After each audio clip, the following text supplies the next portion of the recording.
시어머니가 무속인에게 받은 그 종이. 그 안에 뭐가 적혀 있었는지 아세요? 그날 이후 결혼은 조건이 됐습니다. 저와 민우는 길게 사귄 편이었습니다. 서로 공부하느라 바빴고 취업도 늦어서 자연스럽게 결혼 얘기는 뒤로 미뤄졌죠. 우리 조금 더 모으고 안정되면 결혼하자. 그게 우리 사이에서 이미 굳어진 약속이었고 저는 그 계획이 가장 현실적이라고 믿었어요.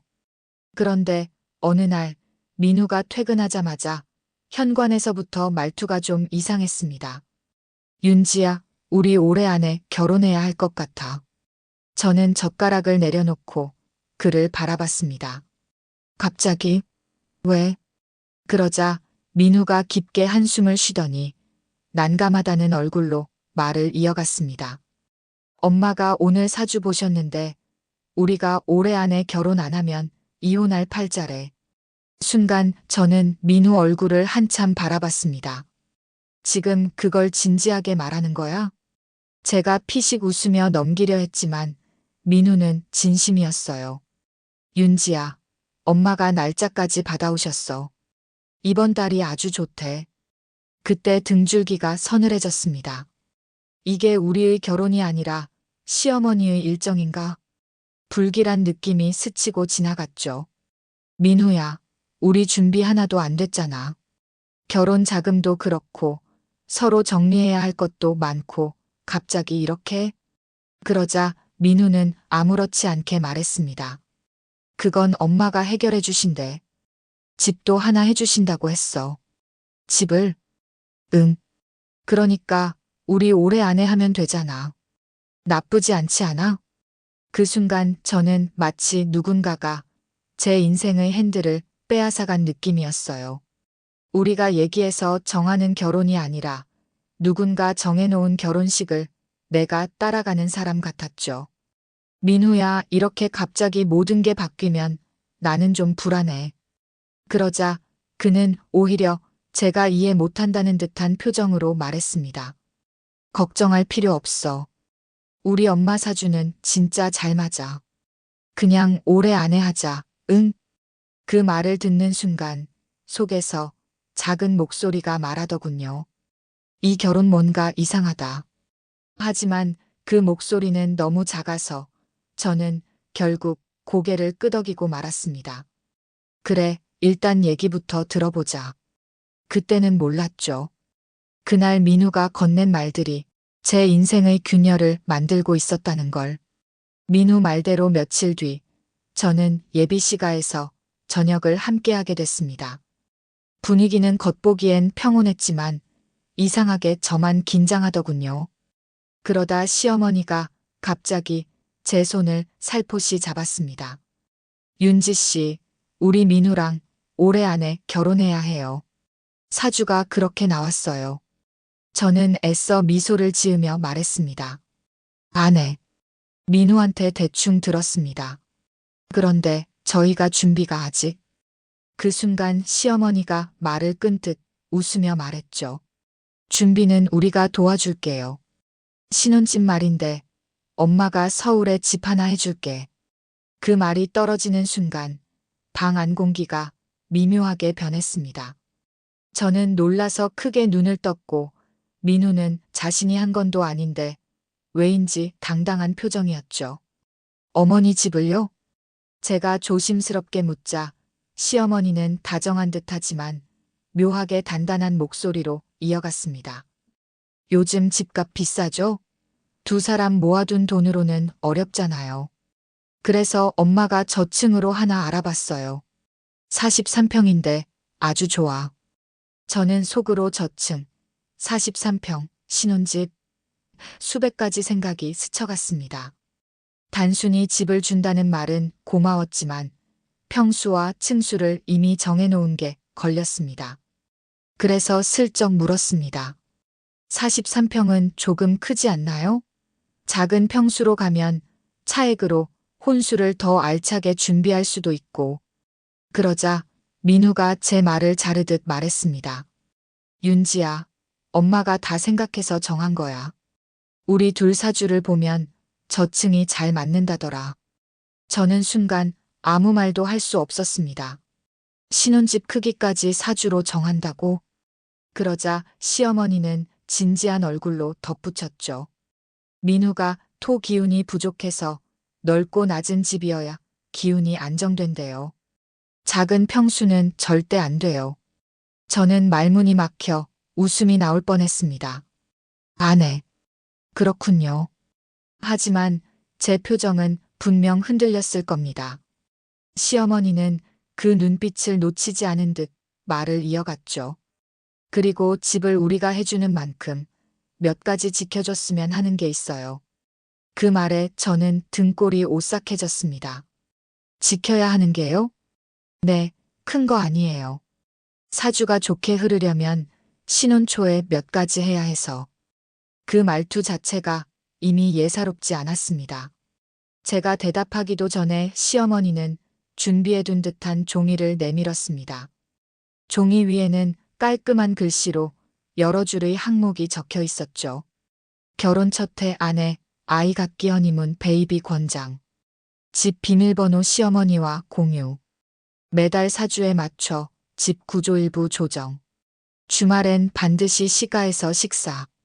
제사 연 5회 참석 및 음식 준비. 시어머니 생일 주엔 해외여행 동행. 남편에게 잔소리 금지. 저녁은 배달 금지, 직접 요리. 저는 그 리스트를 보면서 심장이 서서히 내려앉는 느낌을 받았습니다. 이 결혼은 둘의 선택이 아니라 조건을 충족해야 받을 수 있는 집 계약처럼 보였거든요. 어머니, 이게 꼭 지켜야 하는 건가요? 제가 조심스럽게 묻자 시어머니는 부드럽게 웃었습니다. 사주가 그렇게 말해요. 이 정도면 어렵지 않죠? 저는 대답을 찾지 못했습니다. 그러자 민우가 제 어깨를 툭 치며 말했습니다. 윤지야, 괜찮아. 엄마 취미잖아. 다 맞춰드리면 우리도 편하고 집도 생기고 얼마나 좋아. 그때 저는 처음으로 확실하게 느꼈습니다. 민우는 결혼을 둘의 삶이 아니라 엄마가 그려준 틀 안에 들어가는 과정으로 보고 있다는 걸. 그리고 그 틀의 크기가 생각보다 훨씬 컸다는 걸요. 시어머니가 내민 요구사항 리스트를 집에 돌아와 다시 펼쳐보았을 때 저는 한참 동안 아무 말도 못했습니다. 종이 자체는 얇았는데 그 안에 적힌 내용은 제 삶 전체를 덮어버릴 만큼 무거워 보였죠. 허니문 베이비 권장. 비밀번호 공유. 주말 시가 식사 의무. 제사 5번 참석. 사주에 맞게 집 구조 변경. 저는 한 줄 한 줄 읽을 때마다 숨이 더 타들어가는 느낌이었어요. 그때 민우가 제 옆에 앉으며 말했습니다. 윤지야, 너무 부담 갖지 마. 다들 결혼하면 이런저런 요구는 있잖아. 저는 천천히 고개를 들었습니다. 이건 그냥 요구가 아니야. 집을 조건으로 결혼 생활을 설정해 놓은 거잖아. 그러자 민우는 나를 이해 못한다는 듯 웃었습니다. 아니야. 우리한테 집도 해주는데 이 정도는 맞춰드릴 수 있지. 엄마 취미라니까. 사주 보는 거. 저는 그 말이 더 충격이었습니다. 민우야, 집 비밀번호를 왜 공유해? 결혼집이 우리가 사는 집인데 사생활은 엄마가 기운 돌게 해줘야 한다잖아. 잠깐 들어오시는 거지 뭐. 저는 말문이 막혔습니다. 타인의 가치관을 존중하는 것과 내 개인 영역을 침범당하는 것은 전혀 다른 문제였거든요. 그리고 주말마다 시가에서 밥 먹는 것도 제사는 5번, 허니문 베이비는 또 뭐야? 민우는 진지하게 대답했습니다. 엄마가 그러는데 첫 해에 아이가 들어서야 사주가 좋아진대. 우리가 잘 살려면 그게 필요하대. 그 말을 듣는 순간 머리가 멍해졌습니다. 우리의 결혼이 아니라 이 집안의 계획 속에 내가 들어가는 건가? 저는 조심스럽게 물었습니다. 민우야, 너는 이 리스트 보고 아무렇지 않았어? 민우는 당연하다는 듯 말했죠. 응. 난 괜찮아. 윤지 너한테도 어렵지 않은 내용이잖아. 엄마 비위 잘 맞추면 편하게 살 수 있어. 그 말. 딱 그 말이 제 마음이 뚝 하고 꺾이던 순간이었습니다. 편하게 살기 위해 누군가의 비위를 맞추는 삶. 그 대상이 시어머니라는 것보다도 민호 자신이 아무 문제의식을 못 느낀다는 사실이 저를 더 무너뜨렸습니다. 민호야, 혹시 우리가 결혼하면 너는 엄마 편을 들 거야? 내 편 말고. 제가 그렇게 묻자 민호는 잠시 고민하는 듯 하더니 아주 담담하게 말했습니다. 아니, 그게 아니라 엄마 말이 맞을 때가 많으니까. 괜히 충돌 만들지 말고 그냥 맞춰 살자. 저는 속으로 느꼈습니다. 이 리스트보다 더 무서운 건 민우가 그 어떤 항목을 불합리하다고 느끼지 못한다는 사실이라는 걸. 그날 밤 저는 한참 동안 잠들지 못했습니다. 종이 한 장이 이렇게 사람을 숨막히게 할 수 있다니. 하지만 이상하게도 마음 한구석에서는 아주 작은 저항감이 자라고 있었습니다. 이 결혼 정말 해도 되는 걸까? 그 질문이 처음으로 선명하게 떠오른 순간이었습니다. 요구사항 리스트를 받아온 다음 날, 저는 하루 종일 마음이 편치 않았습니다. 출근길 지하철에서부터 퇴근길 버스 안까지 머릿속엔 그 종이 한 장이 계속 떠올랐죠. 허니문 베이비, 비밀번호 공유, 매달 구조 변경, 이게 결혼인가? 답이 나오지 않아 집에 들어가자마자 민우에게 먼저 말을 꺼냈습니다. 민우야, 어제 어머니가 주신 리스트 솔직히 말해서 너무 과해. 우리가 지켜야 할 결혼 생활이라기보다 시어머니가 짜놓은 일정표 같아. 그러자 민우는 TV를 끄고 제 얼굴을 보며 태연하게 말했습니다. 윤지야, 그걸 왜 그렇게 무겁게 받아들여? 엄마가 우리 잘 되라고 해주시는 거잖아. 그 말투가 이상했습니다. 가볍고 단순하고 아무 고민도 없는. 저는 깊은 숨을 들이쉬며 다시 말했어요. 잘 되라고? 비밀번호는 왜 공유해야 하고 사주에 맞춰 집 구조는 왜 매달 바꿔야 해? 우리는 둘이서 살아야 하는데 우리 의견은 어디 있어? 그러자 민우는 오히려 제가 이상한 사람이라는 듯 말했습니다. 아니, 그 정도는 맞춰드릴 수 있잖아. 집도 해주시는 거야.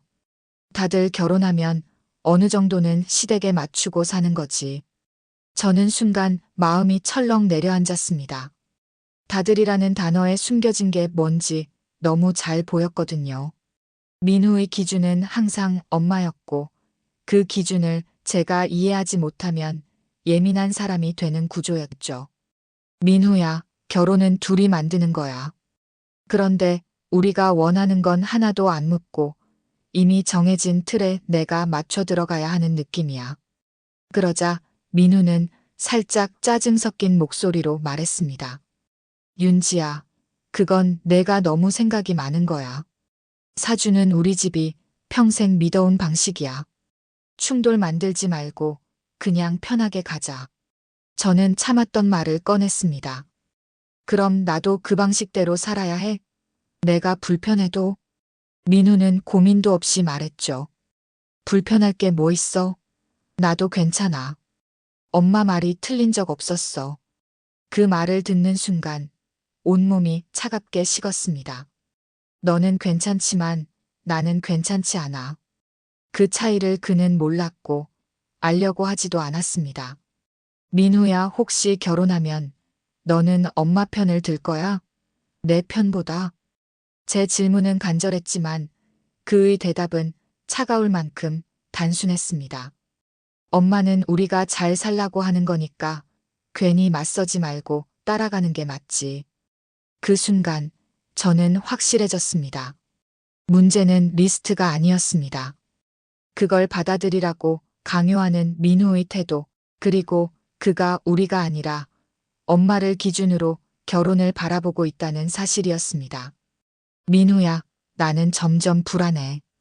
이런 식으로 시작하는 결혼이 맞는 걸까? 제가 조심스레 말하자 그는 오히려 제 탓을 했습니다. 왜 이렇게 복잡하게 생각해?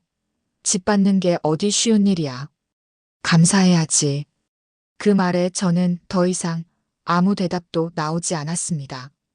감사를 강요하는 결혼, 조건을 맞춰야만 유지되는 사랑, 그리고 제 불안은 사치처럼 취급되는 관계. 그날 밤 저는 베개에 얼굴을 묻고 한참을 생각했습니다. 이 사람과 결혼하면 내가 사라지는 건 한순간이겠구나. 그 깨달음이 너무 뚜렷해서 잠이 오지 않더군요. 시어머니의 요구사항 리스트를 받고 며칠이 지나자 이상하게도 제 일상까지 어머니의 목소리가 따라붙기 시작했습니다. 출근길에 울린 카톡 알림 하나가 첫 시작이었죠. 윤지 씨, 아침에는 꼭 창문 열어 기운 환기시키세요. 신혼 초에는 공기가 고여 있으면 안 좋아요. 저는 휴대폰을 보며 멍했습니다. 아직 결혼도 안 했는데 벌써부터 생활 패턴을 지시하는 메시지가 날아오다니. 민후에게 보여주며 말했습니다. 민후야, 이건 좀 아직 우리가 살지도 않는 집에 왜 환기 얘기를 하시지? 그러자 민후는 아무렇지 않게 대답했습니다. 엄마가 사주봤다잖아. 신혼 초에는 기운이 중요하대. 그냥 참고 넘어가. 저는 다시 한번 느꼈습니다. 민후는 이걸 전혀 문제로 보지 않는구나. 그날 저녁 시어머니에게서 또 하나의 음성 메시지가 왔습니다. 윤지 씨, 신혼집 인테리어는 제가 몇 군데 알아봤어요. 가벽은 이쪽으로 옮기고 침대 방향도 남쪽에 두는 게 좋아요. 다음 달 기운이 바뀌니까 그 전에 공사해야 해요. 저는 당황스러워 민후에게 물었습니다. 어머니가 침대 놓는 방향까지 정해? 그리고 공사라니, 우리 아직 계약도 안 했는데? 민후는 도리어 제게 의아하다는 표정을 지었습니다. 엄마가 조언해 주시는 거잖아. 나쁜 의도도 아닌데 왜 이렇게 거부감이 있어? 거부감? 그 단어가 묘하게 마음을 찔렀습니다. 나는 지금 당연히 불편한 상황을 말하고 있는데 민후는 그걸 내 심리 문제로 돌리고 있었습니다. 며칠 후에는 더 황당한 일도 벌어졌습니다. 퇴근길에 시어머니에게서 전화가 왔는데 대뜸 이렇게 말하시는 겁니다. 윤지 씨, 다음 주 주말에 시간 비워놔요. 사주상 그날 둘이 시댁에서 밥 먹어야 기운이 좋아. 일정을 조절해 주세요. 저는 순간 멍하니 대답했습니다. 어머니, 그날은 이미 약속이 있는데요. 그러자 시어머니는 단단한 목소리로 말했죠. 그럼 깨세요. 결혼할 사람이면 이 정도는 맞춰야죠. 전화를 끊고 한참 동안 말이 나오지 않았습니다. 아직 결혼도 안 했는데 내 시간과 약속은 아무 의미가 없는 걸까? 집에 돌아와 민후에게 상황을 이야기했습니다. 어머니가 내 약속을 깨라고 하셨다고? 나는 이건 좀 아닌 것 같아. 그러자 민후가 피곤한 얼굴로 말했습니다. 윤지야, 왜 이렇게 매번 큰일처럼 말해? 그냥 맞춰드리면 되잖아. 엄마가 너 싫어서 그러는 게 아니야. 저는 결국 참았던 말을 꺼내버렸습니다. 민후야, 나는 내 엄마 비위 맞추려고 결혼하는 게 아니야. 결혼은 둘이 만드는 거라고. 하지만 민후는 또 예상대로였습니다. 그래도 집 받잖아. 집 받으면 어느 정도는 맞춰야지. 세상에 완벽한 결혼이 어디 있어? 그 순간 마음 깊은 곳에서 탁 하고 무언가 끊어지는 느낌이 들었습니다. 집이라는 두 글자 때문에 내 삶의 경계를 계속 침범당해야 한다는 것. 그리고 그걸 당연하게 여기며 감사해야 한다는 사람과 결혼해야 한다는 것. 그 모든 게 견딜 수 없이 답답했습니다. 잠들기 직전 저는 스스로에게 조심스레 물었습니다. 나는 이 결혼에서 어느 순간 완전히 사라지는 게 아닐까? 그리고 마음속 깊은 곳에서 아주 작지만 확실한 대답이 들렸습니다. 이대로 가면 정말 그렇게 될 거야. 며칠 동안 저는 시어머니의 지시, 민우의 무심한 태도 사이에서 계속 흔들렸습니다. 직장에서 일하고 있어도 머릿속은 온통 결혼 생각뿐이었어요. 이렇게 사는 결혼 나한테 맞는 걸까? 내가 너무 민감한 걸까? 스스로를 의심하다가도 다시 생각하면 저는 당연한 감정을 느끼고 있다는 확신이 들었습니다. 그러던 어느 날 회사 점심시간에 친한 동료 선영에게 고민을 털어놨습니다. 선영아, 나 결혼 준비가 자꾸 이상하게 흘러가. 시어머니가 사주에 너무 집착하고 요구사항도 너무 많아. 선영은 젓가락을 내려놓고 저를 똑바로 바라봤습니다. 윤지야, 그거 빨간불 켜진 거야. 결혼 전에 저 정도면 결혼 후엔 훨씬 심해져. 근데 민우는 그걸 다 자연스럽다고 생각해. 자연스럽다고? 그게 더 문제지. 내가 불편하다고 말하는데도 못 알아듣는 건 앞으로도 못 알아듣는다는 뜻이야. 그 말이 가슴에 깊게 박혔습니다. 퇴근길엔 엄마에게도 전화를 걸었습니다. 엄마, 나 결혼 잘하고 있는 거 맞아? 저는 결국 울컥해서 울음까지 섞어 말했어요.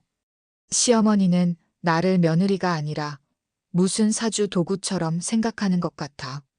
엄마는 잠시 조용하더니 말했습니다. 윤지야, 집 준다는 말에 혹해서 내 자신을 잃어버리면 안 된다.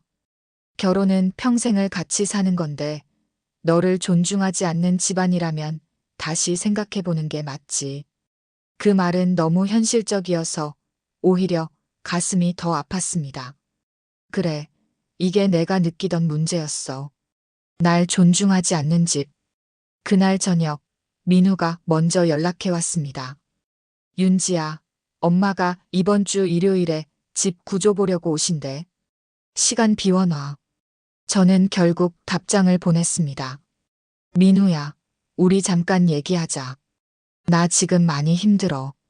집 앞 카페에서 만난 민우는 제 얼굴을 보자마자 한숨을 쉬었습니다. 또 뭐가 문제야? 엄마가 그런다고 내가 왜 힘들어하는지 난 이해가 안 돼. 저는 조심스레 말했습니다. 민우야, 우리 결혼 너무 어머니 중심으로 가는 것 같아. 나한테 의견을 묻는 사람은 아무도 없고. 그게 왜? 엄마가 도와주시는 거잖아. 저는 결국 참지 못하고 말해버렸습니다. 나는 나한테 맞춰주는 사람이 한 명도 없다는 게 너무 힘들어. 너도 어머니도 내가 뭘 느끼는지 듣지 않잖아. 하지만 민우는 대답 대신 피곤한 표정만 지었습니다. 윤지야, 내가 너한테 몇 번이나 말했어. 그냥 편하게 생각하라고. 왜 자꾸 문제를 만드는 거야? 그 말, 문제를 만든다. 저는 그 단어가 너무 낯설고 충격적이었습니다. 내가 느끼는 불안, 압박, 침범당하는 기분이 그의 입장에서는 내가 만드는 문제였던 거요. 저는 손을 내려다보며 천천히 말했습니다. 민우야, 솔직히 말해서 나 요즘 결혼이 맞는지 모르겠어. 민우는 믿기지 않는다는 듯 제 말을 잘랐습니다. 하윤지야, 너 진짜 너무한다. 집 받는 게 요즘 얼마나 힘든데. 엄마가 이렇게 해주시는데 왜 내가 자꾸 불편하다는지만 말해? 그 순간 저는 마음속에서 결론에 가까운 무언가가 모습을 드러내는 걸 느꼈습니다. 이 사람은 나를 절대 이해하지 못하겠구나. 집으로 돌아오는 길, 눈물이 자연스럽게 떨어졌습니다. 슬퍼서가 아니라 이 결혼이 어디로 향하는지 이제야 또렷하게 보였기 때문이었죠. 그날 밤 제 마음속 질문은 이렇게 바뀌었습니다. 이 결혼을 해도 되는가?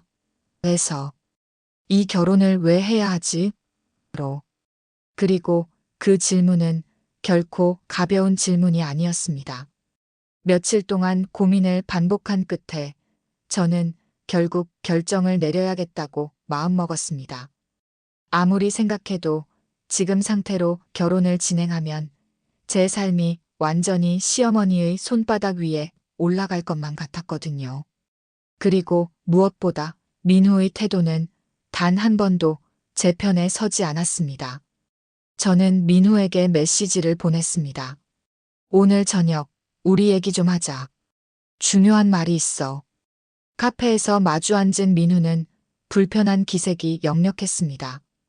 윤지야, 또 무슨 얘기 하려고 그래? 요즘 내가 너무 예민해져서 내가 지친다. 저는 심호흡을 한 뒤 조용히 말했습니다. 우리 결혼 다시 생각해야 할 것 같아. 민우는 손에 들고 있던 컵을 내려놓고 제 얼굴을 똑바로 쳐다봤습니다. 뭐, 다시 생각해? 무슨 소리야, 갑자기? 갑자기가 아니야. 저는 차분하게 말했습니다. 한동안 계속 생각했어. 나는 이 결혼이 내가 만든 가정이 아니라 어머니가 만들어 놓은 틀에 들어가는 것 같아. 민우는 믿기지 않는다는 듯 웃었습니다. 아니, 윤지야, 도대체 무슨 틀이야? 엄마가 우리 도와주시는 거잖아. 저는 고개를 저었습니다. 도와주는 게 아니라 통제하는 거야. 통제? 민우 목소리가 조금 높아졌습니다. 엄마가 뭘 통제했는데? 집도 해주시고 혼수 부담도 줄여주시는데 내가 왜 그렇게 삐딱해? 삐딱한 게 아니야. 저는 더는 피하지 않기로 했습니다. 비밀번호 공유하라고 하고 주말마다 시댁 오라고 하고 제사 5번 참석하고 허니문 베이비 강요하고 그걸 왜 자연스럽다고 생각해? 그러자 민우는 짜증 섞인 목소리로 말했습니다. 결혼하면 다들 어느 정도는 시댁에 맞춰야 해. 그게 정상이지. 넌 왜 매사에 문제를 만들어? 그 문제를 만들어라는 말이 다시 한번 심장을 세게 찔렀습니다. 제 감정은 문제였고 그의 엄마 요구는 정상. 그게 이 사람의 기준이었습니다. 민우야, 너는 내 불편함을 이해하려고 한 적이 없어. 저는 떨리는 목소리로 말했습니다. 나는 결혼해서 둘이 사는 집을 꿈꿨지. 시어머니가 언제든 들락거리는 집을 원한 적 없어. 나는 우리 삶을 만들고 싶은 거지. 너희 집안 전통을 따라 사는 게 아니야. 그러자 민우는 비웃듯 말했습니다. 그래?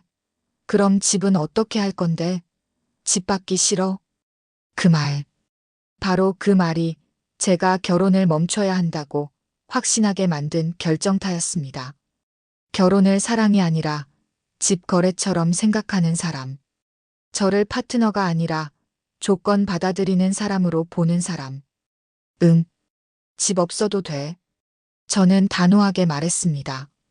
집이 아니라 존중받는 관계가 필요해. 근데 우리는 그게 없어. 순간 민우 얼굴이 굳어졌습니다. 너 진짜 이기적이다. 엄마가 이렇게까지 해주시는데 넌 감사할 줄도 모르냐? 저는 마지막으로 차분하지만 흔들림 없는 목소리로 말했습니다. 고마워해야 한다고 느끼는 순간부터 나는 이미 내 삶을 잃고 있는 거야. 민우는 한참 동안 말을 잇지 못하다가 결국 고개를 저었습니다. 됐다. 너하고는 대화가 안 된다. 그 말이 떨어지는 순간 이상하게 제 마음은 아주 조용해졌습니다. 분노도 억울함도 없었어요. 그저 역시 이 결혼은 하면 안 된다. 그 사실만 확신으로 굳어졌습니다. 카페를 나서며 저는 스스로에게 속삭였습니다. 이제 정말 멈춰야 할 때야. 민우와의 대화를 끝내고 집에 돌아오는 길, 저는 이상하게도 마음이 너무 조용했습니다. 무너진 감정이나 슬픔보다 먼저 찾아온 건 확신이었습니다. 이 결혼은 하면 안 된다. 이 결단이 제 인생을 지켜줄 유일한 길이라는 걸 저는 너무 또렷하게 알고 있었죠. 다음 날 저는 시어머니와 민우에게 메시지를 보냈습니다. 결혼은 진행하지 않겠습니다. 서로에게 좋은 선택이 아닌 것 같습니다. 얼마 지나지 않아 시어머니에게 전화가 걸려왔습니다. 받자마자 고성이 쏟아졌죠. 윤지 씨, 결혼 며칠 앞두고 이런 식으로 발 빼면 어떻게 해? 사주가 파국 난다 했잖아. 다 망치려고 작정했어? 저는 차분하게 대답했습니다. 어머니, 죄송하지만 저는 사주로 제 인생을 결정하지 않습니다. 저희 둘에게 맞는 결혼이어야 하는데 그렇지 않아서요. 그러자 시어머니가 냉소적으로 말했습니다. 집 받기 싫어서 그래. 집은 못 줘. 이제 와서 내가 이 결혼을 깨? 저는 웃음이 나올 만큼 담담한 목소리로 말했습니다. 네, 집 필요 없습니다. 전화를 끊고 나니 오히려 속이 시원했습니다. 내가 그토록 매달렸던 건 집이 아니라 존중받는 관계였다는 게 더욱 분명해졌거든요. 며칠 후 민우에게서 연락이 왔습니다. 윤지야, 우리 다시 얘기하자. 엄마도 좀 흥분해서 그런 거고 이렇게 끝내는 건 아니지 않냐? 저는 잠시 조용히 있다가 대답했습니다. 민우야, 우리가 헤어지는 이유는 내 엄마 때문이 아니야.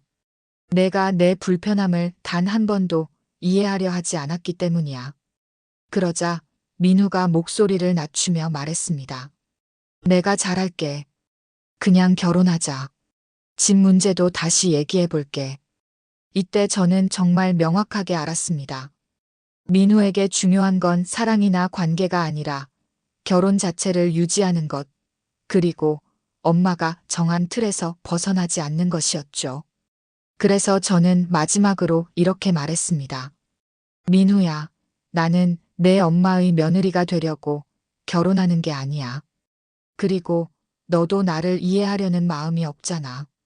그러니까 이 결혼은 끝이야. 그 말을 하고 나니 마음속에서 묶여있던 끈 하나가 툭 하고 끊어지는 것처럼 가벼워졌습니다. 한 달 뒤, 저는 오랜만에 혼자 여행을 떠났습니다. 아무도 간섭하지 않는 방, 제 마음대로 열고 닫는 창문, 아무도 비밀번호를 요구하지 않는 문. 아침 햇살을 받으며 저는 생각했습니다. 결혼이 내 삶을 앗아갈 것 같다면 하지 않는 게 정답이다. 돌아오는 길, 저는 제 선택을 단 한 번도 후회하지 않았습니다. 그 집안의 사주가 어떻든 43평이든 24평이든 그 모든 것보다 중요한 건 단 하나였거든요. 내 삶에서 나는 사라지지 않겠다. 그리고 저는 마침내 깨달았습니다. 그 결혼을 포기한 게 아니라 나를 지켜낸 거라는 걸. 오늘의 이야기는 여기까지입니다.